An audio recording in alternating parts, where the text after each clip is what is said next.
बच्चों, आज की कक्षा में अपन कक्षा 7वीं सामाजिक विज्ञान का पाठ 13 पढ़ेंगे, जिसका नाम है मुगल साम्राज्य की स्थापना और उत्कर्ष, उनके उत्कर्ष। तो बच्चों, पिछले पाठ में हमने सल्तनत कालीन प्रशासन एवं जनजीवन के बारे में जाना।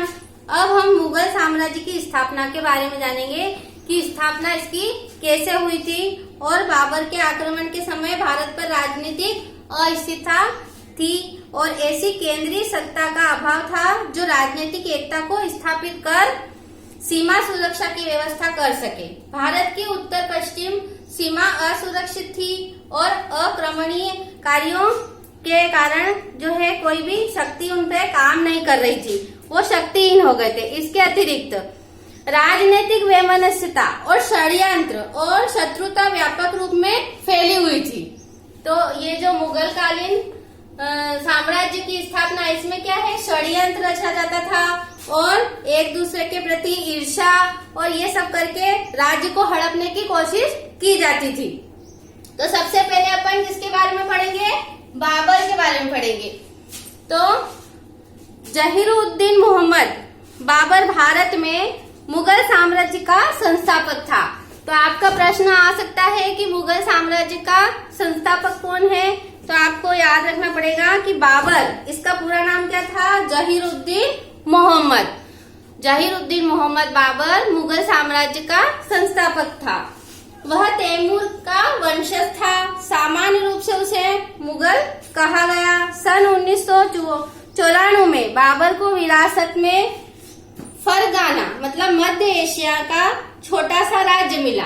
फरगाना क्या है, मध्य एशिया का छोटा सा राज्य है और वहां अपनी स्थिति सुदृढ़ बनाने एवं राज्य विस्तार के उद्देश्य से उसने 5 बार भारत के विभिन्न स्थानों पर आक्रमण किया।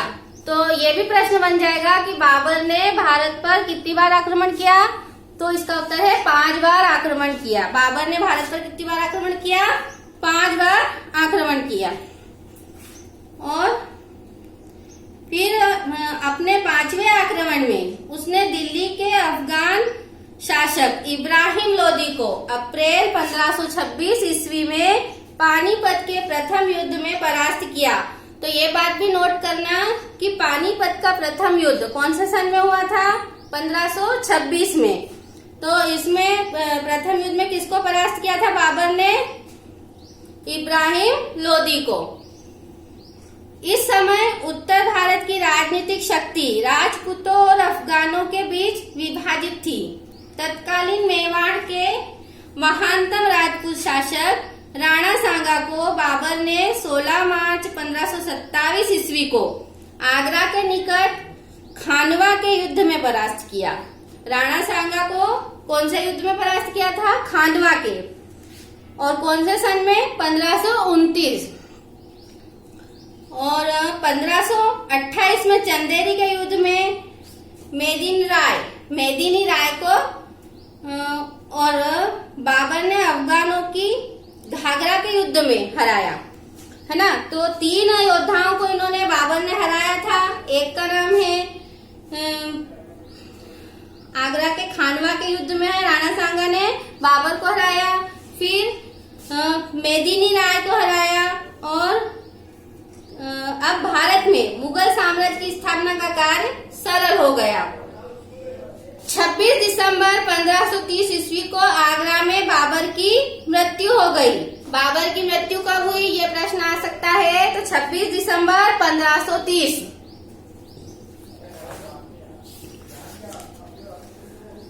तजु के बाबरी है जो तुर्की भाषा में लिखा गया। तजु के बाबरी को बाबरनामा कहते हैं। ये कौन सी भाषा में लिखा गया था, उर्दू भाषा में लिखा गया था। अब अपन पढ़ेंगे हुमायूं के बारे में।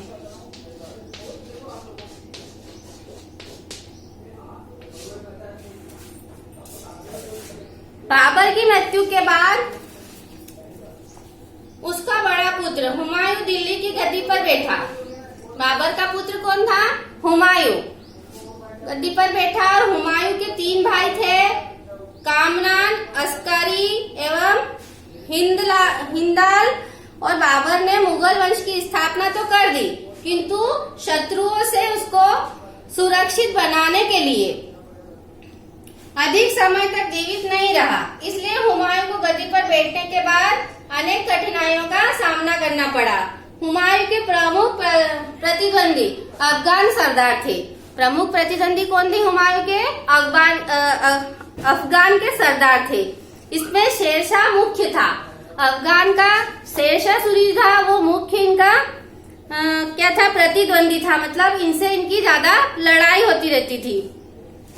तो शेरशाह मुख्य था और सन 1539 में शेरशाह ने हुमायूं को चौसा के युद्ध में परास्त कर उसे दिल्ली की गद्दी छोड़कर ईरान भागने पर मजबूर किया। अब अपन पढ़ेंगे शेरशाह सूरी के बारे में।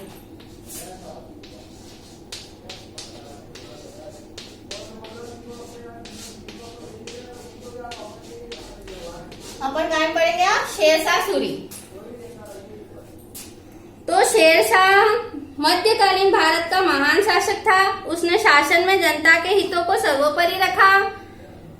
जिस कुशल शासन तंत्र की शेरशाह ने नींव रखी, उसका लाभ मुगलों को मिला। शेरशाह ने जिस शासन तंत्र को चलाया, उसका लाभ किसको मिला? मुगलों को मिला। शेरशाह ने सैनिक प्रशासन, न्याय व्यवस्था और भू राजस्व के क्षेत्र में अनेक कार्य किए, जिनका अनुसरण बाद में अकबर ने भी किया।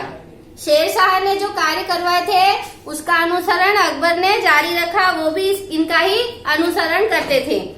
तो शेरशाह ने अपने साम्राज्य को प्रांतों में और प्रांतों को सरकारों में विभाजित किया, जिन्हें पुनः परगनों में विभाजित किया गया। सरकारों और परगनों के अधिकारियों को समय समय पर स्थानांतरित किया जाता था। तो इन्होंने साम्राज्य को कैसे बांटा? प्रांत, प्रांत से सरकार, सरकार से फिर परगने, ऐसे बनाया। और उसने समान न्याय व्यवस्था लागू की तथा मुद्रा व्यवस्था में सुधार किया। उसके द्वारा चलाया गया चांदी का सिक्का, जो रुपयों के नाम से जाना जाता था, वह मुगल काल में तथा उसके बाद 1835 तक प्रचलित रहा। उसका सिक्का कब तक प्रचलित रहा? 1835 तक उनका सिक्का प्रचलित रहा। उसने यात्रियों के लिए कुओं और सरायों की व्यवस्था की एवं वृक्षारोपण करवाया। शेरशाह ने मौर्य काल में निर्मित कलकत्ता से पेशावर को जोड़ने वाले राजमार्ग बनाए। इन्होंने शेरशाह ने क्या क्या काम करवाए? वृक्षारोपण करवाया, यात्रियों के लिए सराय बनाई, पीने के लिए पानी की व्यवस्था करवाई और सड़कें बनवाई, राजमार्ग बनवाए। जो कि इन्होंने एक और मुख्य राजमार्ग है ग्रैंड ट्रंक रोड, जो इसका पुनर्निर्माण करवाया था, जो वर्तमान में जीटी रोड कहा जाता है ना।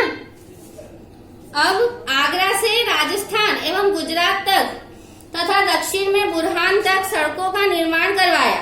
उसने झेलम नदी के तट पर रोहतासगढ़ एवं दिल्ली के निकट शेरगढ़ नामक नगरों का निर्माण करवाया।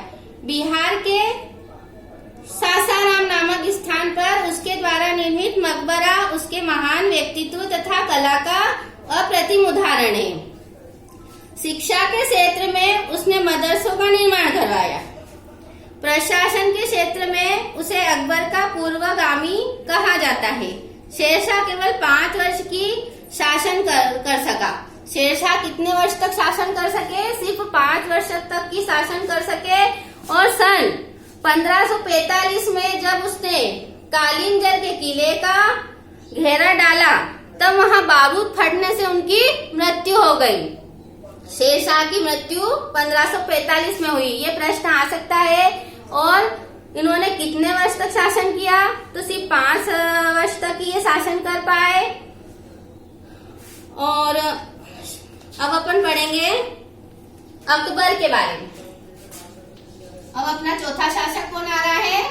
अकबर। ठीक है। अकबर का जन्म 1542 में अमरकोट के हिंदू राजा वीरसाल के महल में हुआ।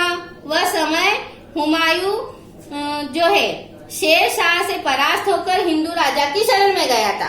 हुमायूं शेरशाह से पराजित हो गया था युद्ध में, तो वीरसाल राजा वीरसाल जो थे उनके महल में इन्होंने शरण ली थी और वहीं अकबर का जन्म हुआ था। हुमायूं के पश्चात सन 1556 में जब अकबर को बादशाह घोषित किया गया था तब उनकी आयु कितनी थी? केवल 13 वर्ष की थी। जब अकबर बादशाह बने तब उनकी आयु कितने वर्ष की थी? 13 वर्ष की थी। और अभी वह बहुत छोटे थे, इस कारण बैरम खां को उनका संरक्षक नियुक्त किया गया था। राज्यारोहण के समय भारत में अकबर की स्थिति मजबूत नहीं थी और आदिल शाह सूर अपने प्रधानमंत्री हेमू विक्रमादित्य के नेतृत्व में मुगलों को परास्त कर आगरा एवं दिल्ली पर अधिकार कर लिया था। पंजाब भी सिकंदर शाह सूर के अधिकारों में था। राज्य की आर्थिक स्थिति भी बिगड़ी हुई थी। जब अकबर बादशाह बने तब उनको बहुत छोटे थे, इसलिए उनके लिए संरक्षण के लिए बैरम खां को उनका संरक्षक बनाया गया था। और उनकी वहां की फिर राज्य की स्थिति बिगड़ी हुई थी। 1556 ईस्वी में हेमू विक्रमादित्य एवं बैरम खां के बीच पानीपत के मैदान में घमासान युद्ध हुआ। इसे पानीपत का द्वितीय युद्ध कहा जाता है। इसमें हेमू परास्त हुआ और आगरा एवं दिल्ली अकबर के नियंत्रण में आ गए। आगरा को मुगल साम्राज्य की राजधानी बनाया गया और अगले 4 वर्षों तक बैरम खां प्रधानमंत्री एवं बादशाह के संरक्षक के रूप में सर्वोच्च स्थान पर रहे। 4 वर्ष तक बैरम खां बादशाह के संरक्षक रहे और वहां के प्रधानमंत्री रहे, सर्वोच्च मंत्री रहे। और 1560 में बैरम खां को हज के लिए भेज दिया गया था, किंतु रास्ते में ही गुजरात में उनकी मृत्यु हो गई थी। फिर बैरम खां को जब हज करने के लिए भेजा तो गुजरात में उनकी मृत्यु हो गई थी और अकबर ने विजय तथा साम्राज्य के सुदृढ़ीकरण की नीति अपनाई। जौनपुर, ग्वालियर, अजमेर, मालवा पर उसने अधिकार कर लिया। अब अपन पढ़ेंगे मालवा और गोंडवाना राज्य की विजय। तो इन दिनों महत्वपूर्ण राज्य कौन कौन से थे? मांडू और गोंडवाना। गोंडवाना गौड़ राजाओं का राज्य था और अकबर के समय यहाँ रानी दुर्गावती शासन कर रही थी। आसफ खान ने गोंडवाना राज्य पर आक्रमण कर दिया तो रानी दुर्गावती ने स्वयं तलवार लेकर शत्रुओं पर डटकर मुकाबला किया, उन पर आक्रमण किए। किंतु जब विजय की कोई आशा नहीं रही तो रानी ने स्वयं अपनी जीवन लीला को समाप्त कर लिया, मतलब खुद ही अपने को मार डाला। दुश्मन को शक्तिशाली देखकर उन्होंने क्या किया कि आत्मसमर्पण करने से अच्छा है कि अपन वीर गति को प्राप्त हो जाए।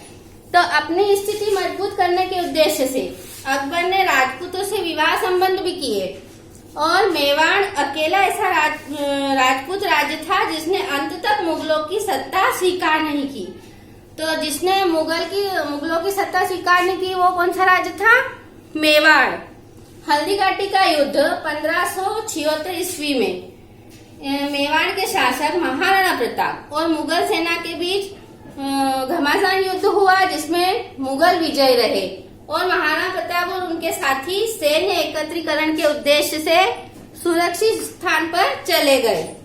हल्दी घाटी में परास्त होने पर भी महाराणा प्रताप ने मुगलों से अपनी मातृभूमि को मुक्त कराने का संकल्प नहीं छोड़ा।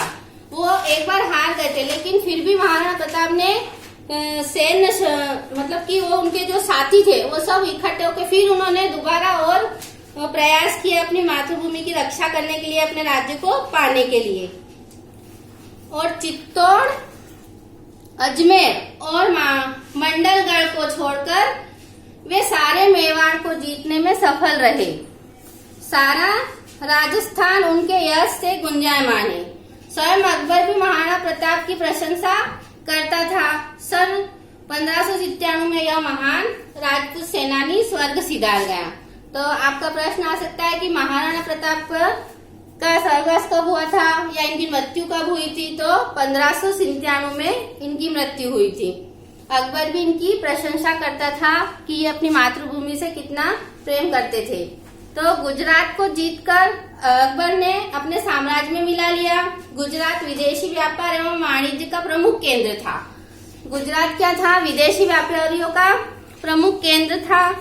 और 1595 ईस्वी में अकबर ने कश्मीर, सिंध, उड़ीसा तथा बंगाल पर विजय प्राप्त कर उत्तर भारत में अपनी स्थिति सुदृढ़ कर ली थी। और अब हम पढ़ेंगे अब अकबर की राजपूत नीति। ये अपना अगला पॉइंट है, अकबर की राजपूत नीति। इसमें आपको पता चलेगा कि इन्होंने राजपूतों से अपने संबंध कैसे बनाए और अपने साम्राज्य का विस्तार करने के प्रयत्न से अकबर ने समझ लिया कि हिंदुओं के सहयोग से ही साम्राज्य को की स्थिति और स्थिरता को प्राप्त होगी। अकबर ने राजपूतों की ओर मित्रता का हाथ बढ़ाया, उसने वैवाहिक संबंध स्थापित किए और अपने अधीन राजपूत राजाओं से उसने उदार व्यवहार किया और उनकी धार्मिक भावना को ठोस न पहुंचाई। अकबर ने राज्य को उच्च पदों पर राजपूतों की नियुक्ति की। उसके राज्य में जो राजपूत शासक थे तो उन्होंने क्या किया, उनको वहां पर उनके दरबार में उनको उच्च पद पर उनका बड़ा पद दिया वहां पर। तो ये उनकी राजपूत नीति थी कि अपने राज्य को सुदृढ़ बनाने के लिए अपने को राजपूतों से अच्छे व्यवहार बनाने पड़ेंगे। तो ये उनकी नीति आपको मैंने बताई। अब अकबर की धार्मिक नीति पढ़ेंगे अपन। छठा पॉइंट क्या है, अकबर की धार्मिक नीति।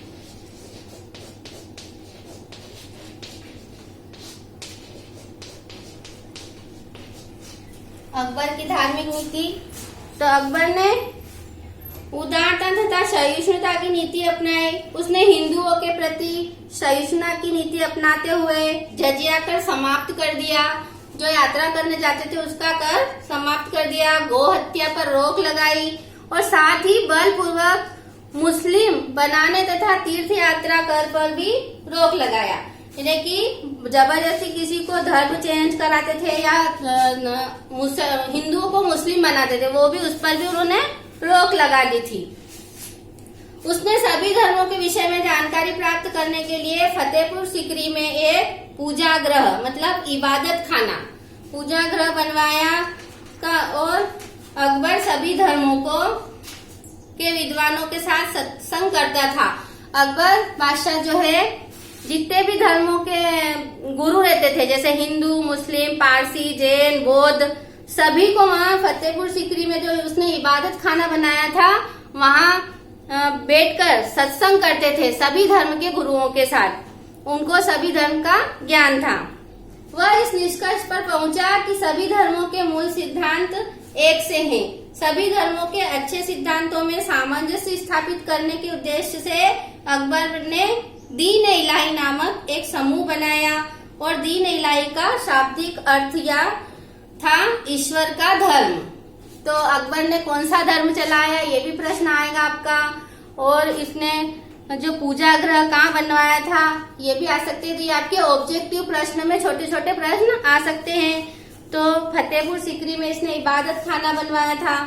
और दीन इलाही का अर्थ क्या है, तो ईश्वर का धर्म। दीन इलाही का शाब्दिक अर्थ क्या है, ईश्वर का धर्म। तो बच्चों ये आपको मैंने पाठ 13 अच्छे से समझा दिया है। इसके प्रश्न उत्तर मैं आपको फोटो खींच के भेज दूंगी।